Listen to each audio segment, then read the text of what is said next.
The lamp had already been out for an hour when I heard him move. It was the third night of the fast, and I was so hungry the room felt like it was tilting. My prayer cap was on the nightstand. My hands were folded on top of the quilt the way my mother taught me.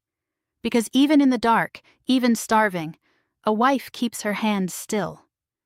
And I remember thinking, very clearly, that fasting nights were supposed to be the one time a body belonged only to God. That was the promise. That was the whole point.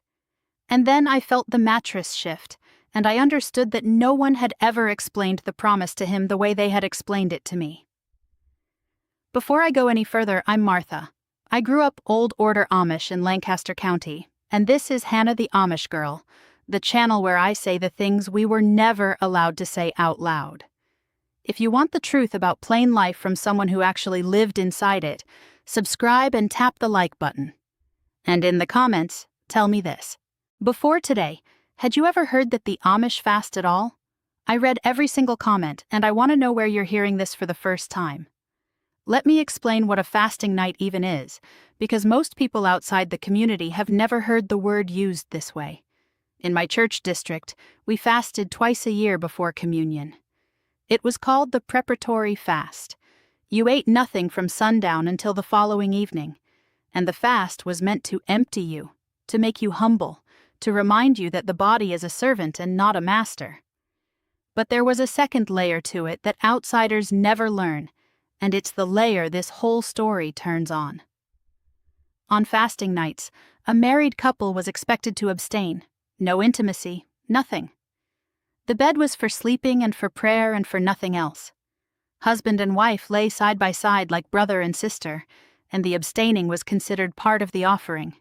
That was what a wife gave on fasting nights.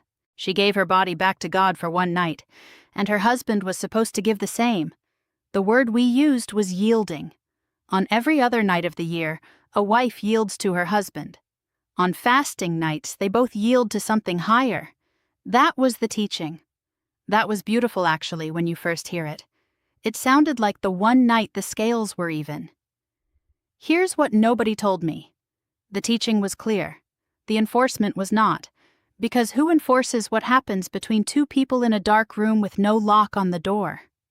The Ordnung, our unwritten code that governs everything from the width of a hat brim to the color of a buggy, had a great deal to say about what we wore and how we spoke and who we could marry. It said almost nothing about what a woman was allowed to refuse. I was 19 when I married Amos. My courtship had lasted 5 months, which was ordinary. He gave me buggy rides home from the singings. He sat in our front room on Sunday evenings, and by the time the leaves turned, everyone in the district assumed the wedding. I was baptized that spring, and once you're baptized, there is no turning back without losing everything, so the current of it just carried me. I wore blue. 300 people came. The bishop preached for 3 hours about the wife submitting and the husband leading and the two becoming one flesh, and I sat on a hard bench and thought, I can quilt for a week straight. I can 200 jars of beans in a season, but I do not know this man's mind at all. Our first year was not unkind.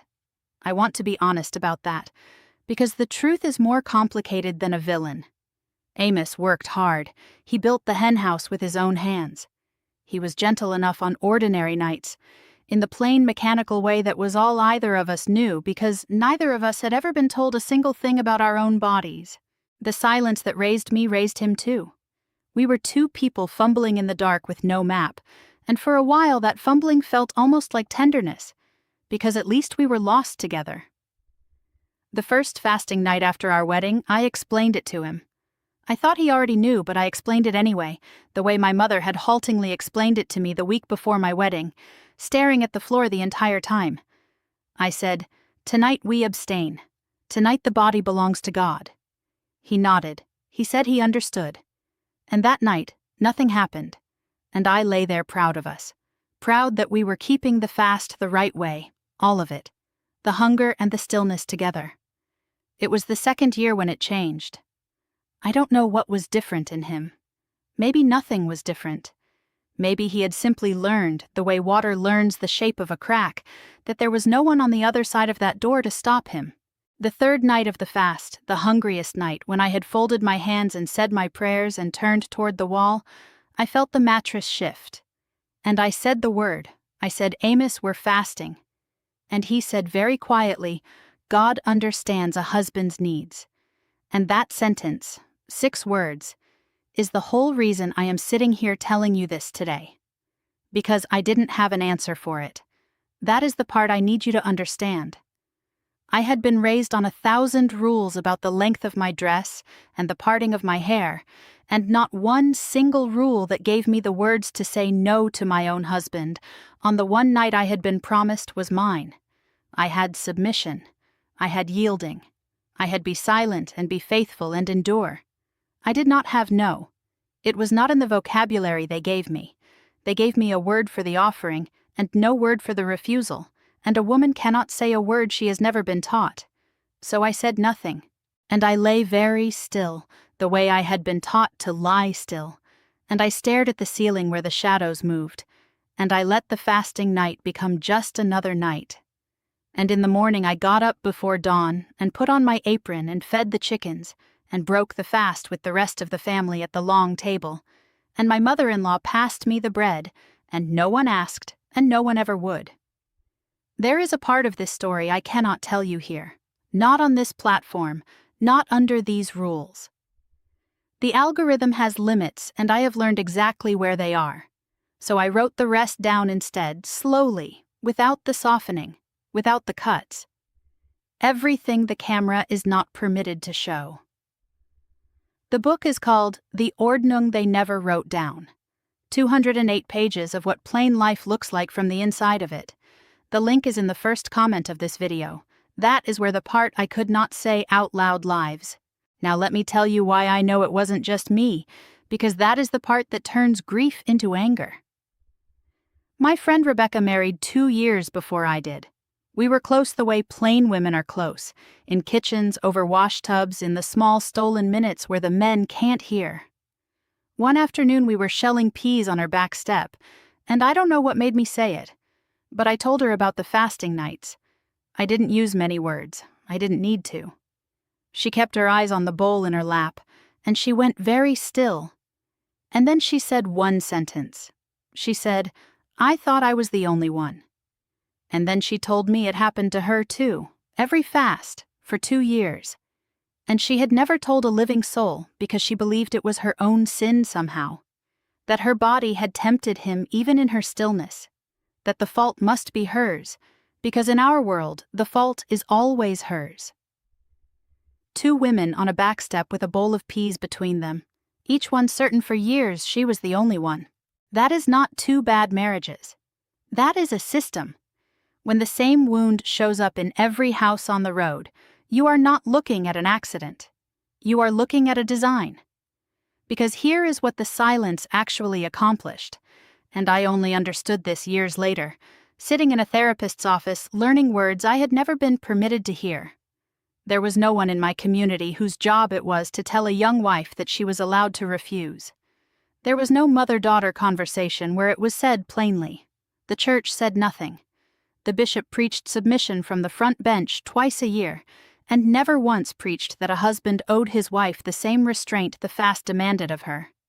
The Ordnung was pages and pages of rules, and on the single question of whether a woman's no meant anything, it was blank. And a blank is not neutral. A blank is a decision. Someone decided that silence, and the silence always fell in the same direction. I need to say something about Amos, because it would be easy to make him a monster, and the truth is worse than a monster. He was not cruel by the standards he was raised in. He had been handed the same blank pages I had. No one ever told him that a wife could refuse, so in his mind there was nothing to refuse. No one ever told him that God's understanding of a husband's needs might not extend as far as he wanted it to. He was a man doing exactly what a lifetime of sermons had told him a husband does, which is lead and take, and never be told no, because no was a word that did not exist in our house. That is what makes it a system, and not a man. A monster you can leave. A system you have to survive. I stayed for 6 more years, I want to be truthful about that too, because I know some of you are wondering why. I stayed because leaving meant shunning. Leaving meant my mother's face turning away from me at the market. Leaving meant every letter I ever wrote home coming back unopened, which is exactly what happened. I have a drawer of them still. My own handwriting returned to me again and again like a door closing over and over. I stayed because the only world I had ever known was holding all of me hostage, and it took me 6 years to decide that a self was worth more than a world. The night I finally understood I would leave, it was a fasting night. I was 30. I was lying in the dark with my hands folded and my stomach empty, and Amos was asleep beside me, and I realized I had spent 11 years fasting from something no one had ever named. Not food, a voice. I had been fasting from my own voice for 11 years, and unlike the food, no one was ever going to ring a bell and tell me the fast was over. I had to end it myself. In therapy, years later, I said all of this out loud for the first time, and my therapist was quiet for a long moment, and then she said something I have carried every single day since. She said, "Consent is not the absence of a fight. It is the presence of a choice." And I had never had the second thing, so I could never have given the first. I sat in that chair and I wept, not for the nights themselves, but for the girl who folded her hands and thought her stillness was holiness when it was only that she had never been given anything else to do with her hands. I will tell you what the plain world gave me, because I don't believe in only telling one side. It gave me a community that showed up for every birth and every burial without being asked. It gave me hands that can do anything, that have never once been idle. It gave me a faith that I have had to break down to the studs and rebuild, but that is still standing, changed, in a house I built myself. Those are real gifts, and I carry them, and I will not pretend I don't. But there is no theology that requires a woman to give up the one night she was promised was her own. There is no scripture that makes a husband's wanting into a wife's duty on the very night the wanting was supposed to be laid down. There is no God I believe in now who wrote a code with 1,000 rules about hat brims and left the page blank where a woman's no should have been. The blank was not God's. The blank was a man's, and it was passed down from father to son through generations of dark rooms with no lock on the door, and it was always going to fall in the same direction until one of us finally said the word out loud.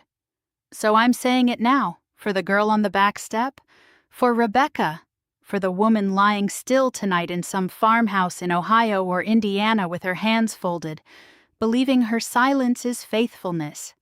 Your no is not pride. Your no is not sin. Your body does not stop being yours because a man decided God agreed with him in the dark. It was always yours. It was yours on the fasting nights most of all. If you grew up in a world where obedience was another word for silence, I see you. If you were ever told that enduring was the same thing as loving, I see you. If you ever lay still in the dark and could not find the one word you needed because no one had ever put it in your mouth, I promise you the word was always yours to say. They just never told you. I'm telling you now. If you want to read the version of this story that YouTube will not allow, the full pages are in the Ordnung they never wrote down. First comment of this video. And that is everything. Choose your freedoms wisely. They might just save your life.